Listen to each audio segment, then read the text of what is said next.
नमस्कार, विंध्या टाइम्स में आप सभी का स्वागत है। रीवा शहर के एनसीसी ग्राउंड में आज केंद्रीय मंत्री नरेंद्र सिंह तोमर पहुंचे। आपको बता दें, विधानसभा के कार्यकर्ता सम्मेलन में केंद्रीय मंत्री ने आगामी विधानसभा चुनाव को लेकर कार्यकर्ताओं को संबोधित किया। इसके साथ ही राज्य और केंद्र की सरकार की योजनाओं को जनता के बीच ले जाने को कहा। विंध्य को आगे बढ़ाने में भाजपा की सरकार लगातार कार्य कर रही है और विंध्य के विकास के लिए समर्पित है। इसी के साथ केंद्रीय मंत्री ने कहा कि हमारी सरकार ने विंध्य क्षेत्र में जो भी कार्य किए हैं उससे विंध्य में 4 चांद लग गए हैं। वहीं केंद्रीय मंत्री मणिपुर में हुई घटना के सवालों से बचते नजर आए। चुनाव पैटर्न की बात पर मंत्री ने जवाब देते हुए कहा कि जीत के लिए जो आवश्यक होगा उसको अपनाएंगे। इसी के साथ उन्होंने ग्रामीण सड़कों को लेकर कहा कि जो भी कार्य हुए हैं वह भारतीय जनता पार्टी की सरकार में हुए हैं, लेकिन सड़कों की हालत क्या है यह आपको बताने की जरूरत नहीं है, आप इससे खुद वाकिफ हैं। आइए सुनाते हैं केंद्रीय मंत्री नरेंद्र सिंह तोमर को कि उनका और क्या कुछ कहना है।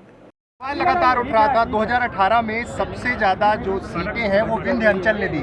रीवा में 8 की 8 सीटें बीजेपी को मिली, लेकिन प्रतिनिधित्व को लेकर एक संशय रहा और मंत्रिमंडल में जगह नहीं मिल पाई रीवा को। उसको लेकर कांग्रेस ने भी कटाक्ष किया कि विंध्य की उपेक्षा की गई। कांग्रेस सिर्फ कटाक्ष ही कर सकती है। मैं आपके माध्यम से कांग्रेस के लोगों से पूछना चाहता हूं कि आपकी भी सरकार रही और आपने बहुत प्रतिनिधित्व भी दिया होगा। रीवा में या रीवा क्षेत्र में आपने कौन कौन से काम किए उसका तो लेखा जोखा दो। मेरी सरकार में कोई मंत्री कल था, आज कोई मंत्री नहीं होगा, लेकिन मेरी सरकार तो लगातार विंध्य के विकास के लिए समर्पित है और मुझे इस बात का गौरव है कि विंध्य को आगे बढ़ाने में जो कुछ काम 2003 से हुआ है उससे विंध्य क्षेत्र में 4 चांद लगे। मणिपुर घटना को लेकर मणिपुर की घटना चुनाव में सांसदों को भी मौका दिया जाएगा। चुनाव में कौन प्रत्याशी होगा ये चुनाव समिति तय करेगी। आप संयोजक हैं प्रदेश के विधानसभा चुनाव के, तो क्या माने गुजरात पैटर्न पे चुनाव कराएंगे कि जो पुरानी अपनी परंपरा रही है परंपरा के अनुकूल कराएंगे? जीत के लिए जो आवश्यक होगा उसको अपनाएंगे। अभी आपने अपने भाषण में पूर्व सरकारों को कोट किया, नेता जो पूर्व नेता प्रतिपक्ष अजय सिंह राहुल को भी आपने कोट किया कि उनके मंत्रीकाल में जो सड़कें होनी चाहिए वो सड़कें नहीं हो पाई। 3 के बाद अभी सड़कों का जाल बिछा विकास हुआ, क्या कहेंगे? स्वाभाविक बात है, आप तो रिकॉर्ड उठाकर देख लो। ग्रामीण सड़कों का मामला हो, जिला सड़कों का मामला हो, राज्य स्तर की सड़कों का मामला हो, चाहे नेशनल हाईवेज का मामला हो, जो कुछ काम हुआ है वो भारतीय जनता पार्टी की सरकार के समय में ही हुआ है। पिछली बार आपने 24 मणिपुर मामले को लेकर विपक्ष लगातार हमला भरा है।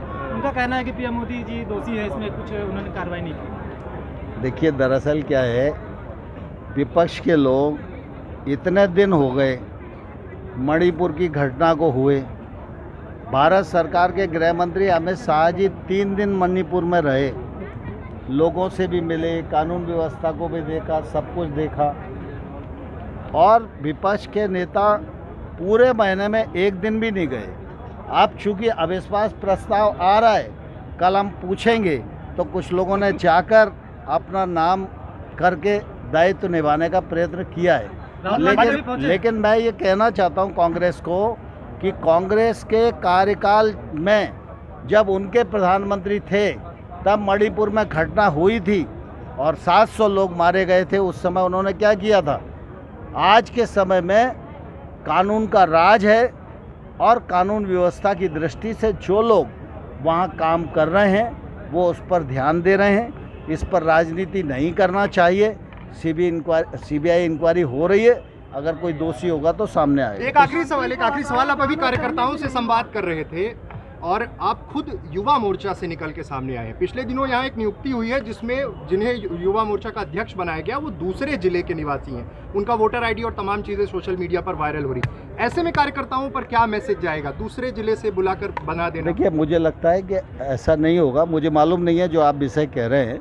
सामान्य तौर पर कोई व्यक्ति सतना में रहता था, वो अब रीवा में रहने लगे, तो अगर रीवा में उसने रहना शुरू कर दिया तो रीवा में पार्टी का काम करेगा। अब वोटर आईडी तो जब चेंज कराने की जरूरत पड़ेगी तभी चेंज होगी। पिछली बार पश्चिम बंगाल और मध्य प्रदेश से 13 लाख महिलाएं लापता हैं। पश्चिम बंगाल और मध्य प्रदेश NCERT का भी डेटा है। क्या कहेंगे? 13 लाख महिलाएं लापता है कहाँ पर? पश्चिम बंगाल और मध्य प्रदेश। रीवा शहर के बीचों बीच भीतर और बाहरी इलाके के एक बड़े हिस्से को कवर करने वाला Bandhav public higher secondary school trained faculties के साथ ही CBSE affiliated Bandhav public higher secondary school, जहां मिलेगी digital classes, trained and skilled teachers, swimming pool, personality development and English communication classes, karate, music, cricket, dance classes. तो आज ही join कीजिए Bandhav public higher secondary school, जहां एडमिशन जारी है। बच्चों के सुनहरे भविष्य के लिए हमेशा तत्पर Bandhav public higher secondary school. Address ward 37, Uparhati, किला परिसर,